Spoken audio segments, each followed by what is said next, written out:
September 12, 1943, 3:30 in the afternoon. Italian army nurse Giulia Romano sits rigidly in the wooden chair of what she assumes will be her interrogation chamber in the British prisoner of war facility near Dover, expecting the kind of harsh questioning and psychological pressure that fascist propaganda has taught her to anticipate from enemy captors whose democratic rhetoric supposedly conceals systematic brutality, designed to break prisoner resistance through intimidation and physical coercion. Romano braces herself for aggressive demands about Italian military positions, troop movements, and strategic information that British intelligence might extract through systematic pressure applied to captured medical personnel, whose knowledge of battlefield conditions could provide tactical advantages that would help Allied forces overcome remaining Italian resistance in Sicily and mainland Europe. Instead, Sergeant William Pemberton enters the room carrying a proper tea service on fine china that includes delicate cups, matching saucers, cloth napkins, and silver spoons that suggest civilized hospitality rather than military interrogation, creating cognitive dissonance that forces Romano to question whether British treatment of prisoners reflects different values about human dignity than fascist ideology has taught her to expect from democratic enemies. Pemberton places the tea service on the small table between them with careful attention to proper arrangement that demonstrates respect for traditional hospitality customs while maintaining military bearing that acknowledges their official relationship as captor and prisoner without eliminating recognition of shared humanity that transcends temporary political hostilities and national boundaries.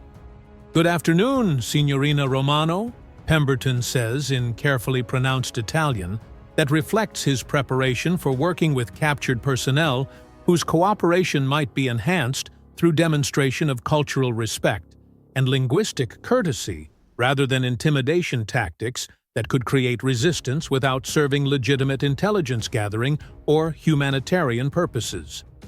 Romano stares at the steaming tea with absolute bewilderment that reflects psychological preparation for systematic abuse, rather than civilized treatment that acknowledges her status as captured medical personnel whose professional dedication to healing deserves recognition despite her classification as enemy prisoner whose interrogation serves strategic objectives within broader military operations. The delicate china cup that Pemberton offers contains properly brewed English tea prepared according to traditional customs that emphasize hospitality toward guests regardless of their social status or political affiliation, demonstrating cultural values that prioritize human dignity over immediate tactical advantages that might be gained through psychological pressure or systematic intimidation of captured personnel. In war, enemies expect brutality. Military doctrine throughout history has often emphasized aggressive interrogation techniques, psychological pressure, and systematic intimidation designed to extract intelligence information while demonstrating superior power relationships that could break prisoner resistance through fear and physical discomfort that serves strategic rather than humanitarian purposes.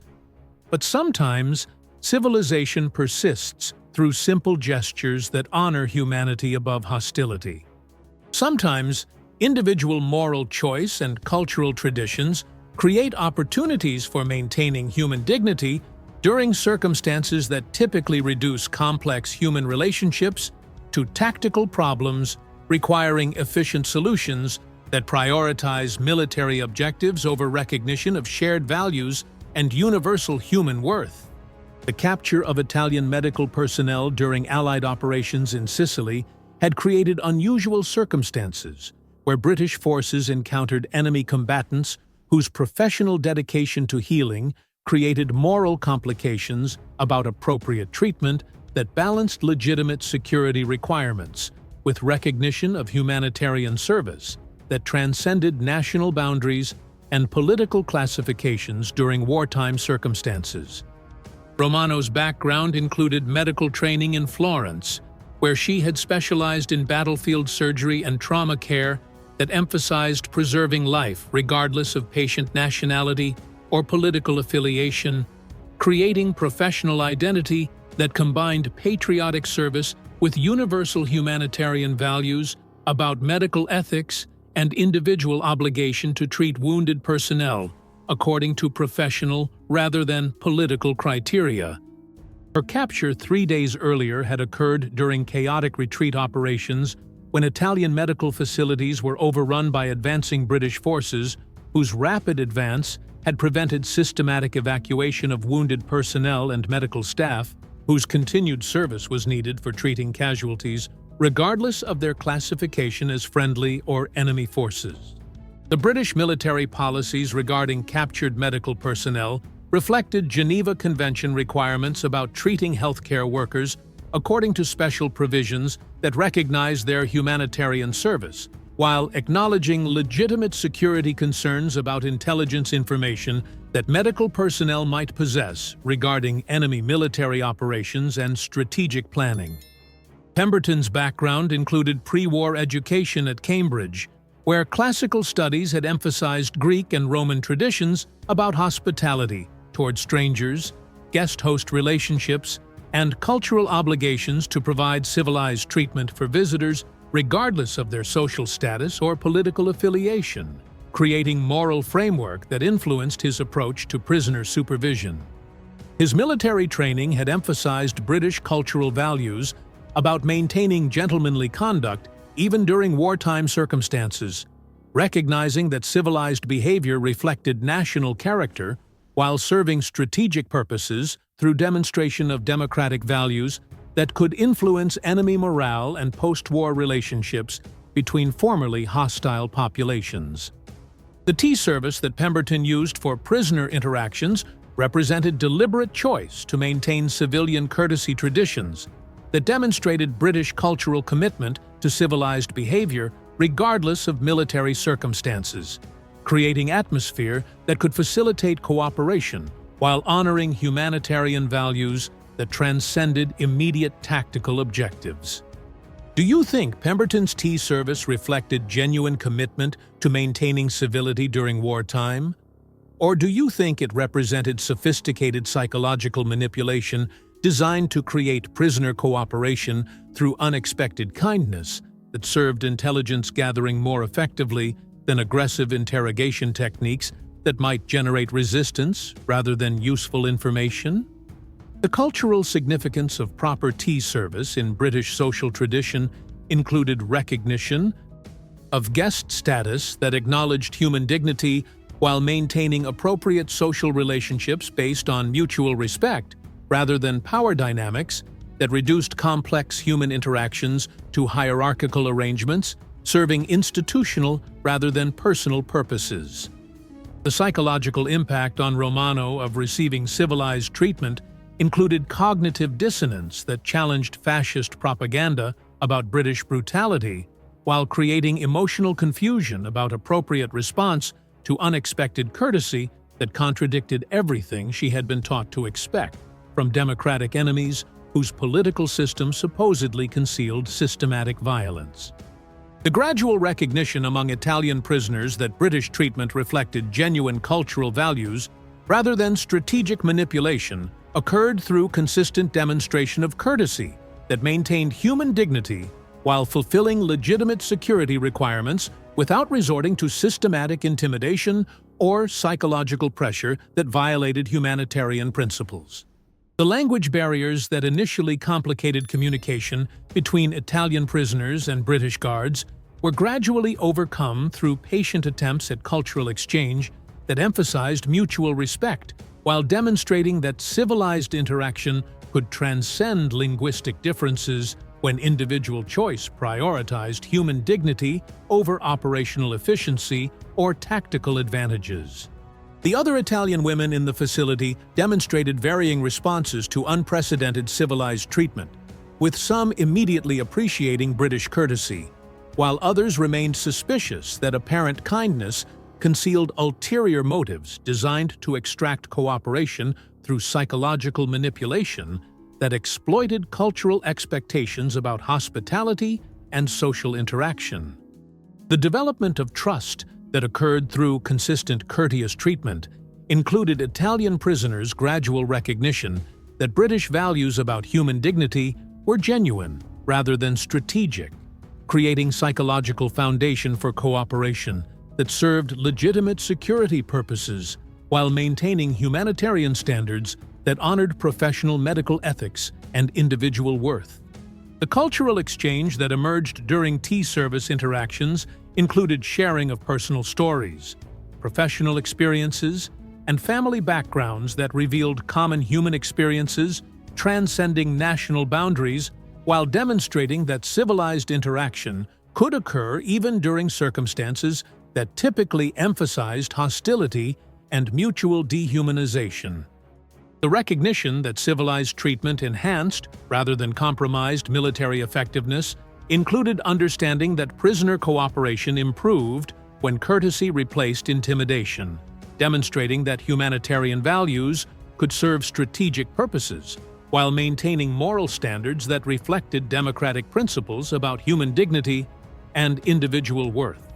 The integration of Italian cultural practices into British detention procedures included accommodation of religious observances, dietary preferences, and social customs that demonstrated respect for prisoner dignity while maintaining security requirements that balanced humanitarian concerns with legitimate military objectives and operational effectiveness. The professional relationships that developed between Italian medical personnel and British healthcare workers included recognition of shared commitment to healing that transcended national boundaries while demonstrating that medical ethics created common ground for cooperation, despite political differences and military classifications that typically emphasized hostility rather than professional solidarity. The broader implications of courteous prisoner treatment included contributions to international discussions about humanitarian standards during warfare, while demonstrating that civilized behavior could be maintained even during circumstances that typically reduced complex human relationships to tactical problems requiring efficient solutions that ignored individual dignity and cultural values.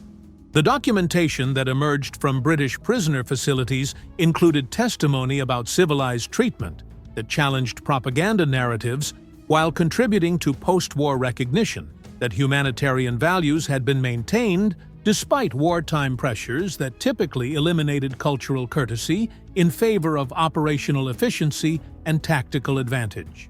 The tea ceremonies that became regular features of prisoner interaction served multiple purposes, including maintenance of British cultural traditions, demonstration of civilized values, and creation of atmosphere that facilitated cooperation while honoring humanitarian principles that recognized prisoner dignity despite enemy classification and security requirements.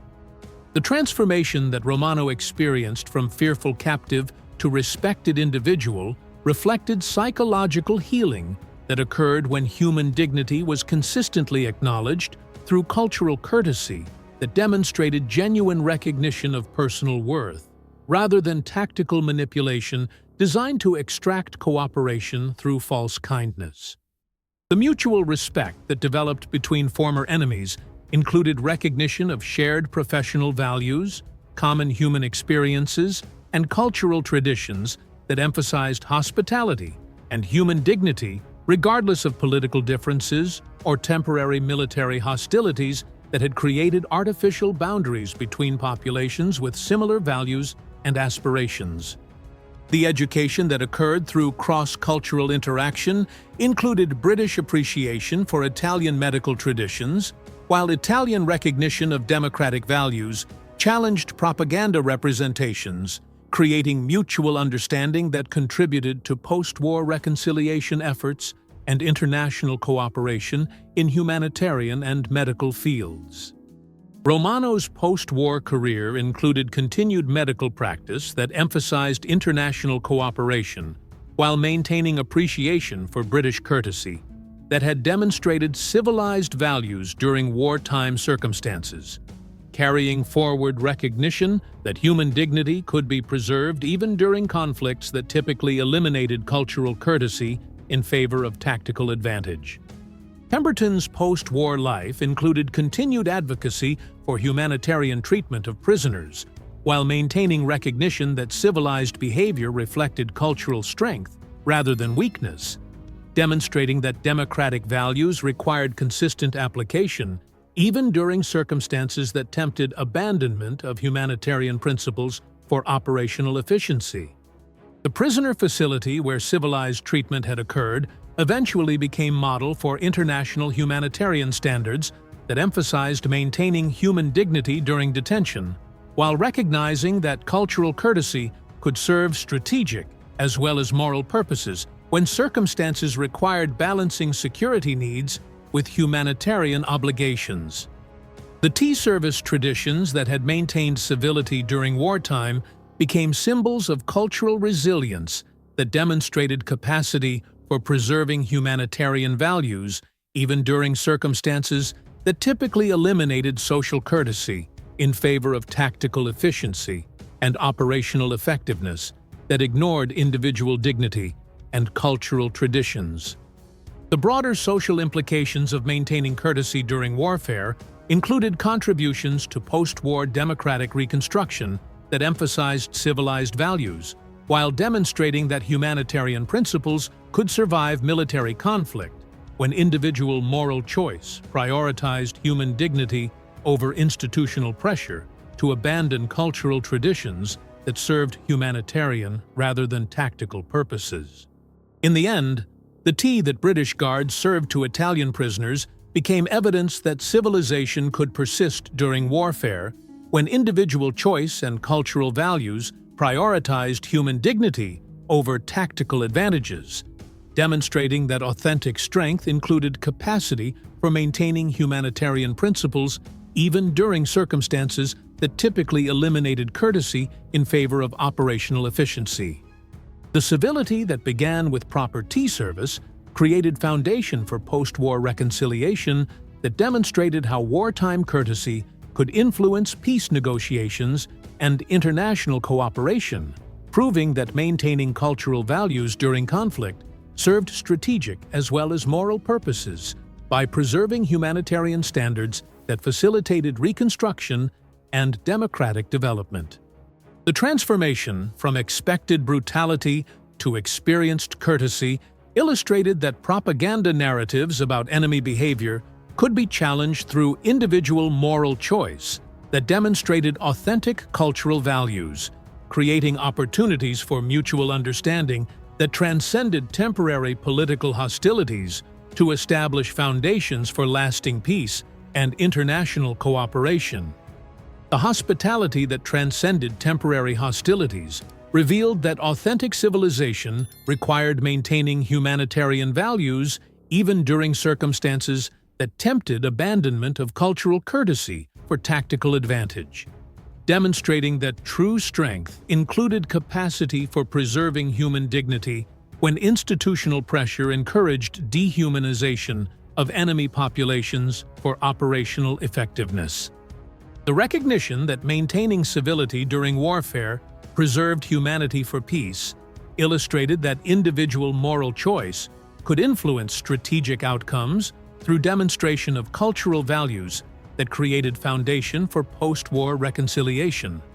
proving that humanitarian principles served practical as well as ethical purposes when circumstances required balancing security needs with recognition of universal human dignity.